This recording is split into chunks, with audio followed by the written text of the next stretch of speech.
no actions or no laws of change anywhere around the world that did not start with good public discourse that led to some type of change from that culture or society for whatever reason. But Right. if you can't do dialogue and you do yelling at one another from echo chambers, that becomes dangerous and it becomes a mob mentality. And now something will take over that had we been able to do nuance and dialogue, it wouldn't have gotten there. So I would challenge, you don't get to a transgender swimmer if you don't turn equality, in my opinion, into something that it is not. So if you think about, for example, the reason we have a men's and women's sports, going back to our sports analogy, right?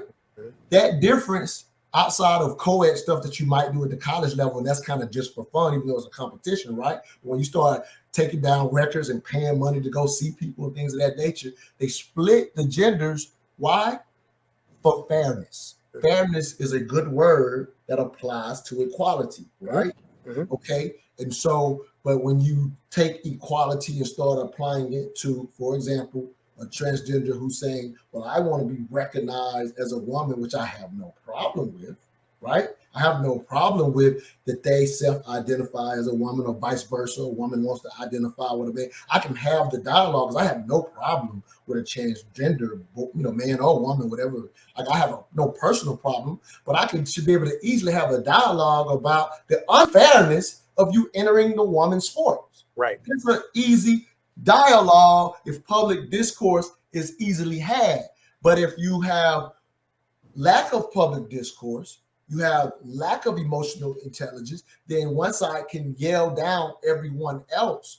And now you cannot have discourse about what makes sense all the way down. And you probably heard this one to the transgender who just got 2 women pregnant in the prison.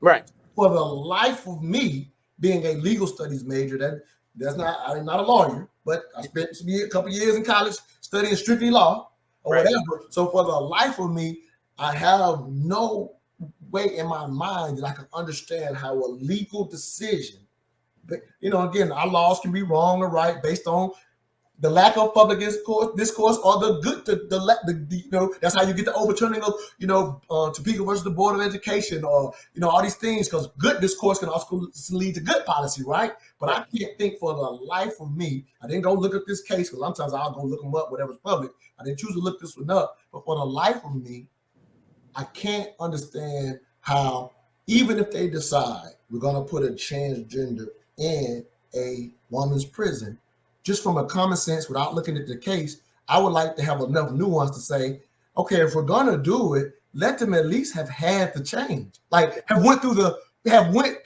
actual operation. Yeah. So for those who are pushing for this, to have this happen, they won the actual settlement all the way to the point was we're not even going to wait till the physical change happens. Mm-hmm. And now the joke's on us as a society that there's 2 women pregnant in that woman's prison. I hope what I'm saying is making sense. And to me, it is the lack and the inability of nuance and public discourse that would even lead us to what I would consider something jokes on us as a society to get to the point where, at a minimum, how do you get to a legal decision that says, oh, this is legal and fair to he believes he's a woman, which I don't have a problem with personally.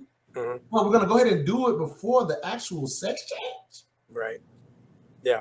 So if you listen to what I'm saying, it's not about how I feel about personal feelings about a transgender. I have no problem. I literally don't have a problem. I got a problem that our public discourse allows a legal decision to allow a man who has not yet had the sex change to get into the prison. And I will say how we got there, our lack of public discourse, our inability to critically think and have nuanced conversations is my opinion for why we get to a day like that. Your thoughts?